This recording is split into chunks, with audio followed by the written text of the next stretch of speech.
What is up everybody, ASUS Samurai 7 here, and in today's video we are back continuing the story of Shane Stevens, a retired carpenter who ran a bar before the world fell apart.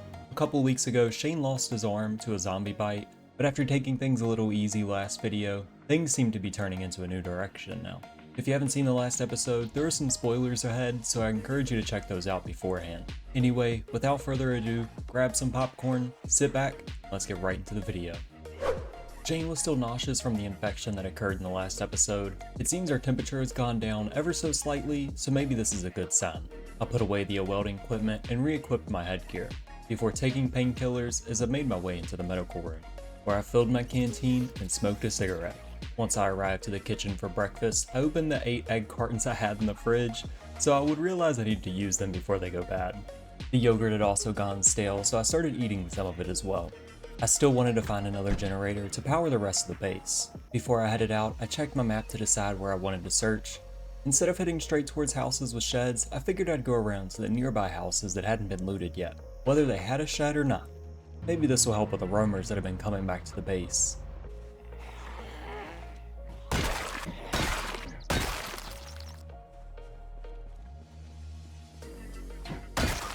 The garage of the first house had 3 empty gas cans, a fuel tank, and a hand axe.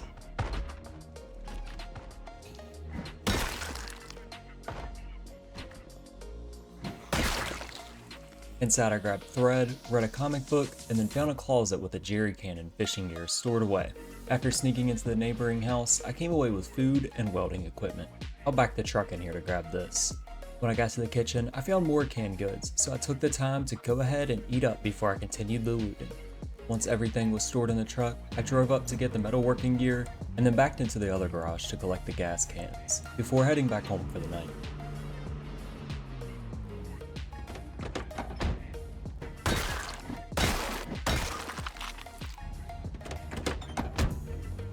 When I arrived, I unloaded the gas cans from the truck before drinking myself to sleep. Day 46, I started by cracking open a can of corned beef for breakfast. When I finished, I emptied the rest of the truck from yesterday. Then I decided to put all the empty gas cans back inside the truck because today I wanted to return to the gas station to fill them all up.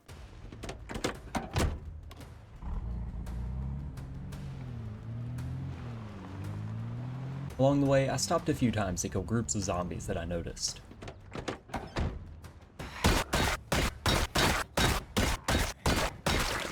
Also looked inside a garage, but no generator. But it did have some mechanical and metalworking gear.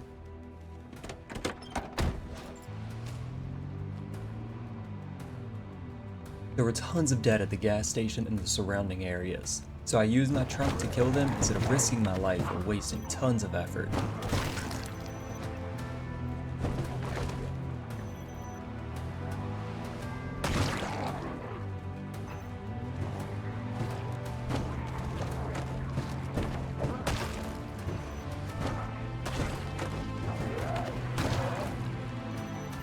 I tried to hop out on my own after a while of letting the vehicle do all the work, but I was quickly overwhelmed, so I jumped back in.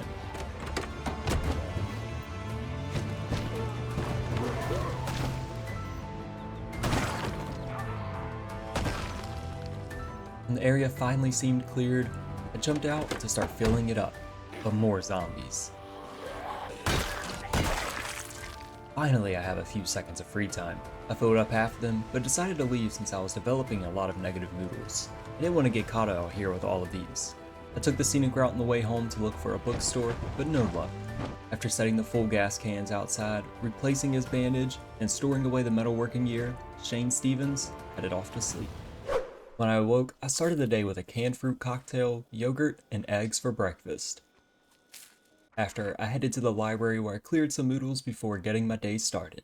I drove around trying to find a bookstore for a few hours, then found myself at the 2 houses I searched earlier. After marking them off on the map, I headed to the streets south of the school to start clearing out the houses there. But first, we need to clear this horde.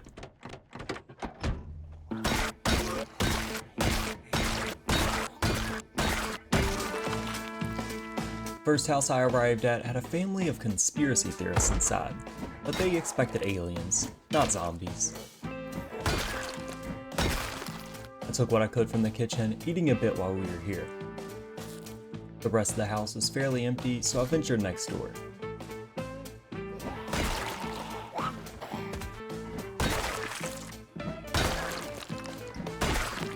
Before I went inside, I took a second to smoke a cigarette, then went in where I dismantled radios, dried myself off, and took the food from inside the kitchen. Once I was finished up here, I returned home to deposit the food, and of course, a group of the dead followed me home.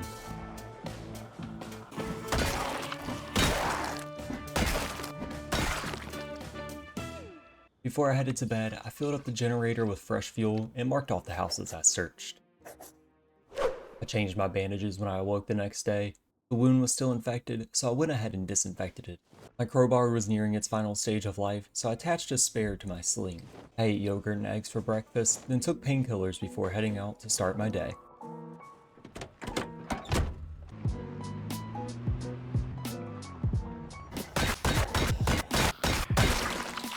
The first house on our list to search today had tons of food inside. I threw it all in the truck, then went into the next house where I dried myself off, then raided the kitchen for food. So far today, I've only really found food, but maybe the third house will have better loot. Well, at least there was shotgun ammo. Figured I'd go ahead and search one more house before heading home, so once I deposited the loot so far into my truck, I'd made my way over. Apparently, they were having a party. Why does the world turn to shit? They were probably too drunk to even know what was happening.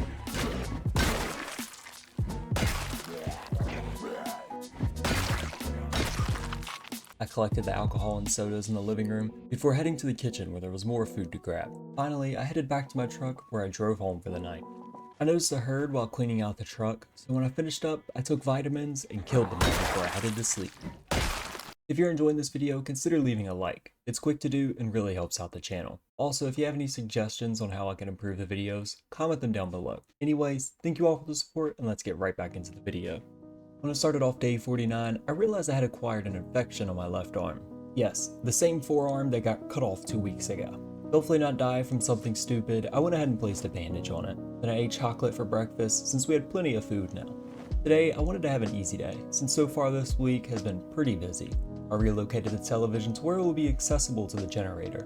I started with exposure survival, which leveled up my farming. Next, I threw in survival instinct, which ended up just being a waste of time, because I don't think it gave me any XP for any skills. After those two were finished, I went back to the library and got a few more VHSs.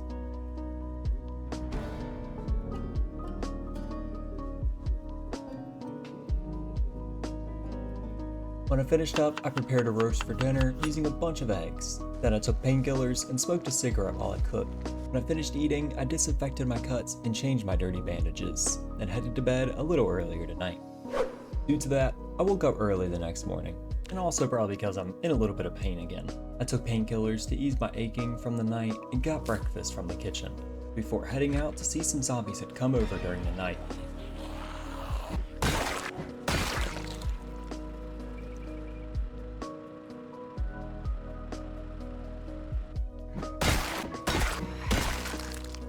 Once they were cleared, I hopped in my truck to get an early start to the day, heading over to the south street and continued looting the houses. When I snuck into the first, I was ambushed by a few zombies inside.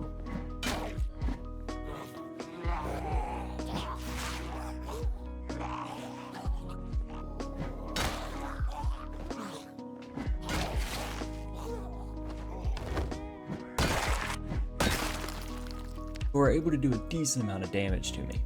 Afterwards, I drank a juice box in the kitchen and continued looting the rest of the food before heading back to the school. I didn't want to risk being outside with this many injuries, so I decided to stick around the house again. After taking painkillers and smoking to clear away my noodles, I changed the bandage on my lower torso to reveal another infection. Great. We might be having an increased chance of being infected due to our body and clothes being covered in blood and guts, so I grabbed a bottle of dish soap and headed outside to clean myself. Hopefully this will help out. I tended to the farm while I was out here. The lettuce had gone bad. I guess it becomes harvestable quicker than I realized, so I removed all the plots containing the rotten vegetable. Luckily, our radishes were still good and bearing seeds. I didn't realize how much food you got back from farming, so I think I planted way more than I needed just for myself. Maybe the next harvest I'll plant fewer plots. I threw a bunch of the radishes into the freezer so they would stay fresh for longer, then finished up the roast from a few days back. Day 51 wasn't recorded, and of course, it had to be a pretty event-filled day. so I'll try to describe it as best as I can. After doing my morning routine, I headed out to the South Street again. Along the way, I was able to find an antibiotic that was able to cure some of the infections that had accumulated. I was also able to find a garage, but came up with no generator still. Now I find myself in a survivor's house where I found tons of guns and ammo inside. But now that we're extremely tired, let's sleep away the night on the cold bathroom floor. When I awoke from my uncomfortable sleeping position, I filled the canteen using the bathroom sink and ate canned spaghetti. I also took painkillers before sneakily exiting through the back window.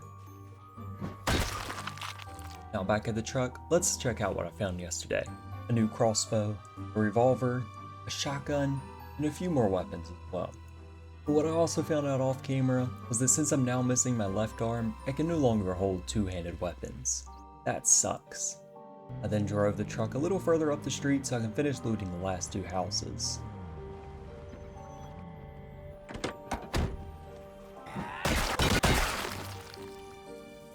Nice, a double holster. The first house had a shed, but no Jenny inside. The house stored food and winter clothing. I took the hat, but left the rest since we were usually hot anyway. The last house didn't have much else besides more food, so I returned back to the base since the street was now completely looted. Upon arriving back, I spent a few hours unloading the truck and added the revolver to my holster, and grabbed a few extra rounds just in case. After I had unloaded everything, I smoked a cigarette, filled the generator, and finished the rest of the stir fry before heading off to sleep for the night. Day 53, I started by checking up on the crops outside. I really don't want anything to spoil again. The strawberries and tomatoes seemed fine for now, so I went around searching the yard for anything. I came away with a cockroach and a map of rosewood.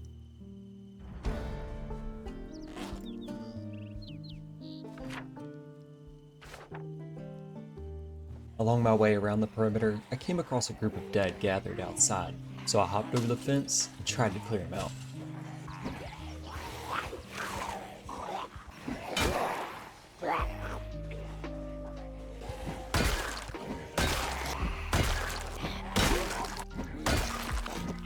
Probably should have done this a little safer, but hey, we got it done.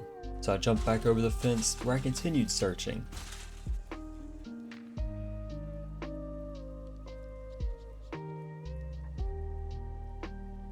When I finished up, I was starting to become hungry again, so I grabbed some VHSs from the library to watch while I spent some time cooking. I figured I'd go ahead and make a salad for lunch so I could use some more of the radishes. By the way, if you hear any scampering in the background, that's my cat running around trying to chase a bracelet. I watched Exposure Survival while I ate, leveling up my trapping and foraging.